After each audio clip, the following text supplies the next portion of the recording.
नमस्कार दोस्तों, मैं सुनील बालोटिया और आप देखना शुरू कर चुके हैं सुनील बालोटिया ऑफिशियल। दोस्तों, अपना जो बजट है वो 2 दिन हो गए आए हुए। बजट आने के बाद क्या लगता है कि बीएसएनएल जो कंपनी है वो अपनी घर वापसी कर पाएगी? कैसे कि बजट के अंदर बीएसएनएल के लिए भारत सरकार ने बहुत सारे प्रावधान किए और उनको देख करके ये लगा कि क्या बीएसएनएल अपने आप को दोबारा से एक वही मुकाम जो पहले था वो अचीव कर पाएगी। इन सब बातों को लेकर कि भारत सरकार ने बजट के अंदर क्या क्या चीजें प्रावधान बीएसएनएल को या टेलीफोन कंपनी है उन उसके लिए रखा गया है कि जैसे जो बीएसएनएल भारत सरकार की जो कंपनी है उसको दोबारा से ऊपर उठाने के लिए कुछ प्रावधान किए। उन प्रावधानों का जिक्र आज हम करते हैं इस पूरे कंप्लीट वीडियो में कि बजट के अंदर बीएसएनएल के लिए क्या क्या प्रावधान रखे गए और किस तरीके से। तो शुरू करें।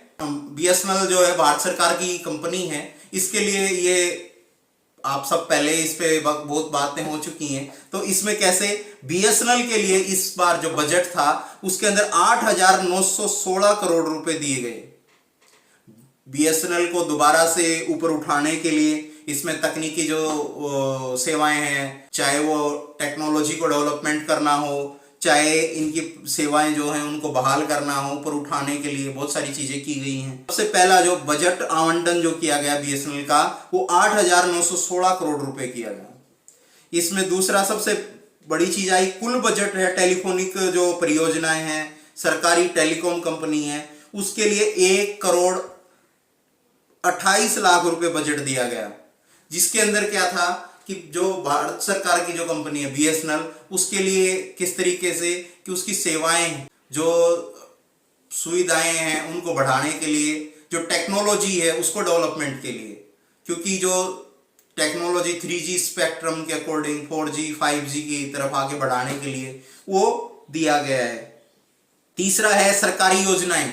सरकारी योजनाओं में 17,000 करोड़ रुपए दिए गए हैं। कैसे? यूनिवर्सल सर्विस ओब्लिगेशन फंड करके एक अलग से प्रावधान रखा गया है। इसमें 17,000 करोड़ रुपए बीएसएनएल के लिए दिए गए हैं। इसका उपयोग टेलीफोन की जो सेवाएं हैं, नेट जो कनेक्टिविटी है उसको बढ़ाने के लिए, उनके लिए यानी जो जाल है पूरे देश के अंदर फैलाने के लिए कि कैसे नेट की स्पीड कनेक्टिविटी को बढ़ाया जाए, इसके लिए ये दिया गया है। चौथा क्या है, जो इंपोर्ट ड्यूटी थी, जो आयात शुल्क था ना, कोई सामान बाहर देश से आ रहा है, उसके ऊपर क्या किया है भारत सरकार ने, जो घरेलू खासकर जो कंपनी को टेलीफोनिक जो इक्विपमेंट है बजट के अंदर, उनको ध्यान में रखते हुए क्या किया है, जो मदरबोर्ड हैं, जो टेलीफोन के इक्विपमेंट्स हैं, उन सब के लिए 5% जो टैक्स है उसमें बढ़ा दिया गया है। 5% पहले कम था, अब 5 जो टैक्स है उसमें 5% बढ़ा दिया गया है। तो इसका सीधा सीधा फायदा जो भारत की जो कंपनी है उसको मिलेगा।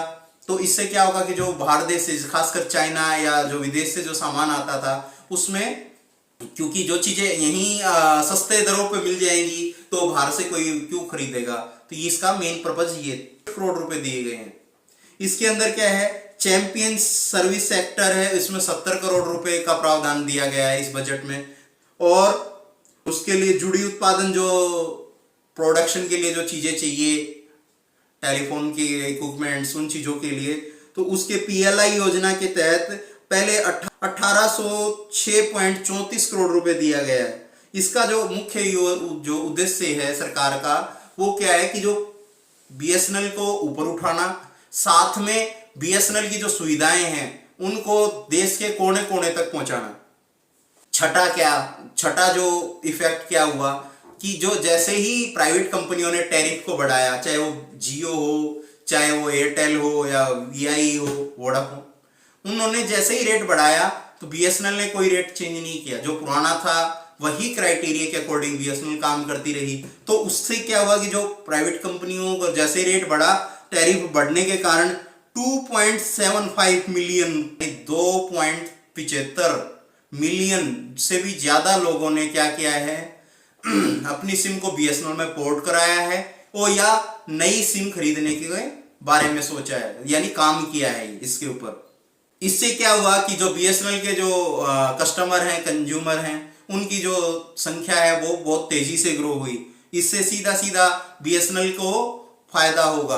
कारण क्योंकि जो बीएसएनएल है ये मानी हुई कंपनी है। पहले भारत सरकार की जो जब जियो नहीं आया था तो उस टाइम पे बीएसएनएल क्या करती थी, देश के कोने कोने तक कनेक्टिविटी सुविधाएं देती थी। सातवां क्या, भारत नेट बजट करके एक सरकार ने प्रावधान रखा है। क्योंकि भारत सरकार क्या करती है, हर साल बीएसएनएल को 5,000 करोड़ रुपए देती है। करोड़ रुपए देश के लिए हर एक कोने कोने तक नेट पहुंचाने के लिए देती थी। लेकिन इस बार बजट के अंदर क्या किया गया है, 85 उस बजट को बढ़ा करके, जो 5,000 करोड़ रुपए सालाना देती थी, उस बजट को बढ़ा करके 8500 करोड़ रुपए कर दिया गया है। क्योंकि बीएसएनएल की जो वर्तमान स्थिति, जो फिलहाल की जो हालात हैं वो ठीक नहीं है। इसके लिए क्या किया, उसके इक्विपमेंट्स को चेंज करना हो, उसकी सर्विसेज को चेंज करना हो उनके लिए, ताकि और भविष्य की जो योजनाएं हैं उनको बढ़ाने के लिए। भविष्य की योजनाएं मतलब क्या है, वो 4G लेके आ रहे हैं, 5G लेके आ रहे हैं, टेलीकॉम में कुछ नया इन्वेंशन कर रहे हैं। इन सब के लिए ये 8500 करोड़ रुपए का प्रावधान अलग से रखा गया है।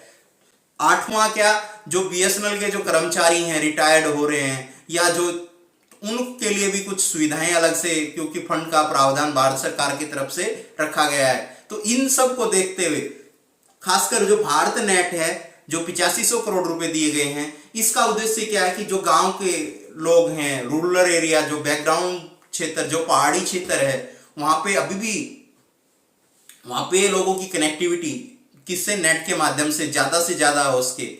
तो इस तरीके से यदि ये सब हो पाता है तो क्या होगा, बीएसएनएल आने वाले समय में जियो को दोबारा से टक्कर दे पाएगी। लेकिन सबसे बड़ी चीज एक बीएसएनएल के लिए भी एक चैलेंजिंग है।